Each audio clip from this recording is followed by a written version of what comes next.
okay, get your vomit bags ready again because we're doing another rendition of reading your guys' bookish icks. Fun. Yeah! Reading your guys' bookish icks part 1 was honestly so hilarious. Did it keep me up at night? Yes, it did. Do I still have nightmares? Yes, I do. Do I still recoil every time I recall one of those icks? Most definitely. So obviously I have to do a part 2. So I asked you guys on my Instagram story. Look at that Instagram story. It's freaking hilarious. I love my Instagram story. Anyways, I asked you guys on my Instagram story to give me more of your bookish related icks. Things that like you open up a book and it says he lets out a groan from deep within his throat. Oh! Interesting. Things that you read and you're just like, no. No. Why would you write that? Why would you write that? That's what book icks are. What a great definition, Amina. Starting off strong. Any real life reference like TikTok or Twitter or something like that. LMFAO? How about CMFAO? Crying my flipping butt off. No. No, actually, no. See, the thing is, every reader is different. Talking on a personal level, I read to escape reality. So why are you forcing me back into it by mentioning TikTok? One time I read a book where they brought up social media platforms multiple times throughout the book. Twitter this, Twitter that, it's going viral. So many don't ever do that again. Cheating and then getting back together.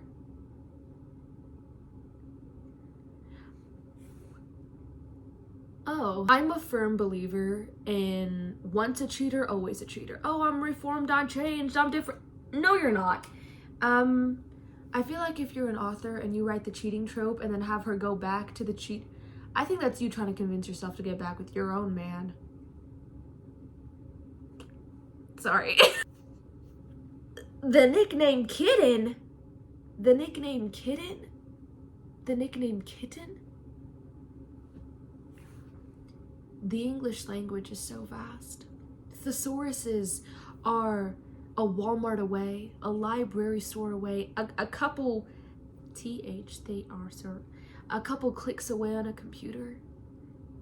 And you could use any baby, sugar plum. I'll even go for sugar plum. Get it? Are we cosplaying as Discord? Like, what's going on? Hey, kid it. I think I'm gonna start crying. I think I need therapy. I think I need lots of therapy. You know, speaking of therapy, I want to thank today's sponsor, BetterHelp. Thank you to BetterHelp for sponsoring this portion of today's video. Whether you have clinical issues such as depression, anxiety, maybe you're just a human going through a tough time, or maybe you're like me and you just read the pet name Kitten. Therapy is a great way to help you navigate life. BetterHelp's mission is to make therapy more affordable and more accessible, which is so important to me as a college student living in a tiny town where finding an ideal therapist can be so hard with so little available. The BetterHelp platform makes therapy so much easier because you can find your perfectly matched therapist online, remotely, and it's super easy to sign up. Doesn't get better than that. There's a link in my description. It's betterhelp.com/AminasNotOkay. Very fitting username for someone who needs therapy. By filling out a quick questionnaire in just a couple days, you can get matched to a therapist. And to be honest, finding a therapist is a little bit like dating. You keep going until you find your right match, you know what I mean? So if you're struggling or you just need a little bit of extra help, click the link in my bio or go to betterhelp.com/AminasNotOkay. BetterHelp's got our back.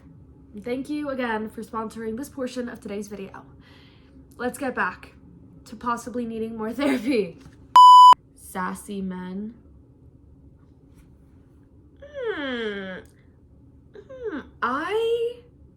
I have to disagree. I think it really depends. Okay, it depends on the book, depends on how it's written, it depends on the character. Because I would argue a favorite character of mine, his name's Kenji Kishimoto. He's from a series called the Shadow Me series, and he is sassy. And I love it, and it's funny, and it's done well, okay? But if he's like a 40-year-old man being like, where's my flower? Okay, princess off. Okay. Bad, cringy covers. I know, I truly live by the saying, never judge a book by its cover, okay? You can't tell all the beauty on the inside from if you just judge on the outside, right? Like sometimes someone could have the meanest looking resting face, but they are the kindest, sweetest. I live by that. Never judge a book by its cover. But when it comes to literal physical books, I'm judging really, really hard, actually. It makes or breaks the book, because let me say this. If you're putting a shirtless man, if you were putting actually any man on a cover, I'm throwing the book away. I'll buy the entire stock at a store just to use for my fire in the winter. Thank you. No. He pinned her against the wall. Just no. Is this, I think, guys, I said bookish icks. I didn't say bookish reverse, because that's not that bad. Stop. Like, I literally just heard you faint. That's what it would look like if I pinned you again. So I would be here. Enemies to lovers, slow burn, but the minute they get together, it's all baby, munchkin. When the man's beard is described as whiskers, I've never read that, and all I can do is thank God that I've never read that, because if I ever opened a book and saw the female main character, or heck, even the male main character, describing his own beard as his soft whiskers brushed against my lips. So you're making out with an animal. Don't ever say whiskers in front of me again when comparing a human. Hair. WHISKER. HAIR. You just saved yourself 3 words. And you saved yourself a whole ton of embarrassment. You saved me from wanting to burn the book. Please, do us all a favor and never say that again. He whispered against her skin. Like, ew, just kidding. Why won't this happen to me? Yeah, you better just be kidding. Whispered against her skin. Is that not so dreamy? Literally so dreamy, I would literally swoon. He says, I only see red when I'm angry. Biting lips. That's not that bad. That's literally not that bad. Like, I think given the context of the situation, it's okay.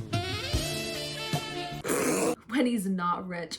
Ew, can't stand it. Like, why am I reading a book about some average, you're too busy. And then if he's funny in the book, no. You're too busy getting your funny up and not your money up. No. You don't have to hurt yourself to get my attention.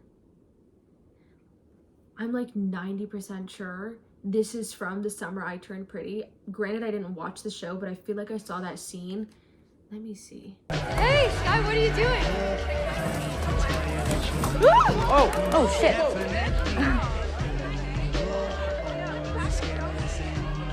You don't need to hurt yourself to get my attention.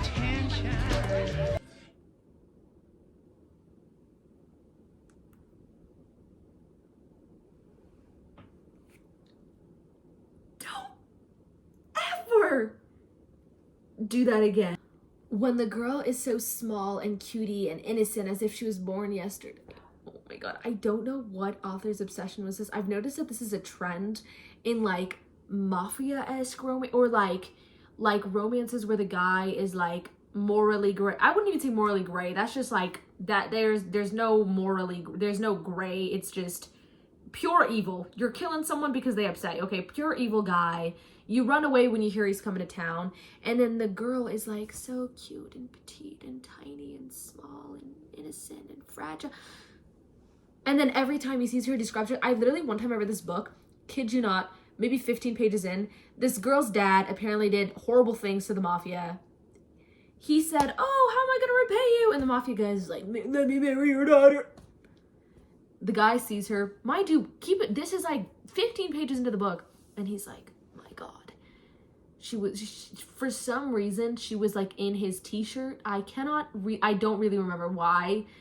Thank God, because I don't want to remember anything from that horrible book. But this girl's like in his t-shirt, and this like mafia guy, whatever, sees her, and he's like, my God, the way my shirt swallows her up, you'd think she was a little kid. It's disgusting, right? And the way that like this is a romance book, you're comparing her to a child every other page, but then at the same time this is a romance book and you're attracted to that. And mind you, it's a full-grown woman. Like, this is definitely a legal adult, but she's like, oh my God, she's so tiny and petite, like a child. You're just a child. She looks like a child. Then why are you attracted to that if she's reminding you of a child? Interesting. Not even interesting. Scientifically unexplainable. Someone send you to a psych ward with a straitjacket and a muzzle on. I never want to hear you open your mouth again. When the man slaps her, what if I kill you? Now what? This is my sister's ick, and it's when guys, this is like in rom-com books, you work level 9, you work on floor 3 of accounting, and he's trying to be all big and bad, and he's like, who hurt you? Let me know and I'll kill them. Your name's Josh. You work for State Farm. Like, you're not killing it. You actually screamed when you saw Spider. Who are you killing? Like, is it this guy? Point a finger and I'll deal with it. What do you do? You have caca stains in between your booty cheeks. You're literally not doing anything. When the MC speaks in a baby voice, I feel like that would be so hard to write out. And if you properly can, like in a movie, I would like recoil, right? Mama, but in a give me book, some milky. Mama, please.